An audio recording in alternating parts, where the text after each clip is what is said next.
Have you ever wondered about the ninth plague that befell Egypt in the biblical book of Exodus, the plague of darkness? Or perhaps, as some would argue, should it be referred to as the plague of light?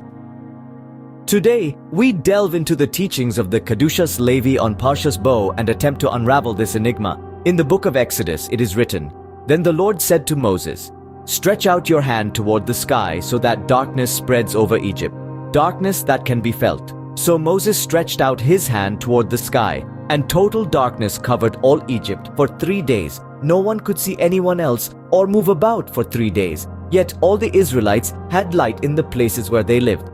The Kedushas Levi, authored by Rabbi Levi Yitzhak of Berdichev, a revered 18th century Hasidic Rebbe and Torah commentator from the Ukraine, offers a profound interpretation of this passage.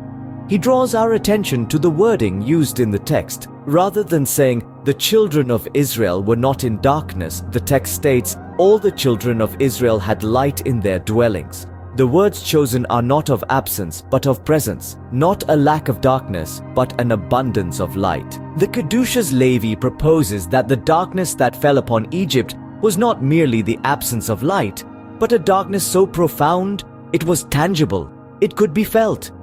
This darkness, he suggests, originated from the darkness above, referred to in Psalms as, "He made darkness his hiding place."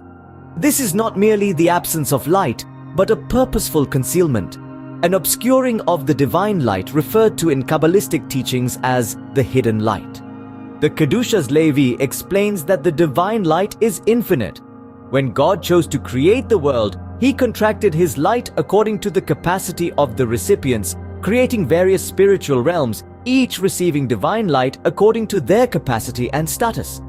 This is symbolized in the verse in Isaiah about the wings of the dragon-like angels, the seraphim. With 2 wings he covers his face, and with 2 he covers his feet. His face, so one does not look above one's level and become nullified from existence. His feet, so one does not look below one's level. However, the Jewish people, through the Torah and its commandments, create spiritual garments that allow them to ascend from level to level. They can handle increased exposure to the divine light.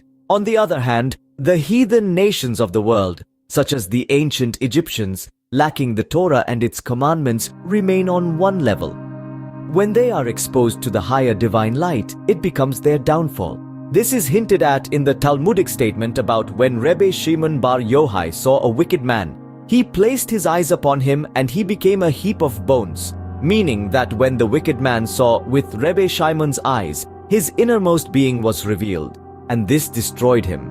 The Kedushas Levi explains that one who is not attached to the Torah and its commandments cannot create spiritual garments to tolerate the higher divine light shining upon him, and he becomes a heap of bones. This is the meaning of the verse. He felt the darkness could better be translated as, "And the darkness was removed."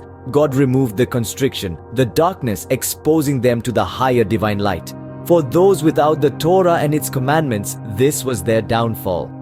But for the children of Israel who have the Torah and its commandments to create spiritual garments and ascend from level to level, there was more light in their dwellings. In this light, or perhaps in this darkness, the plague of darkness can be seen not just as a punishment for the Egyptians, but also as a revelation of the hidden light for the children of Israel. This interpretation provides a fresh perspective on the narrative, turning the plague of darkness into a plague of light.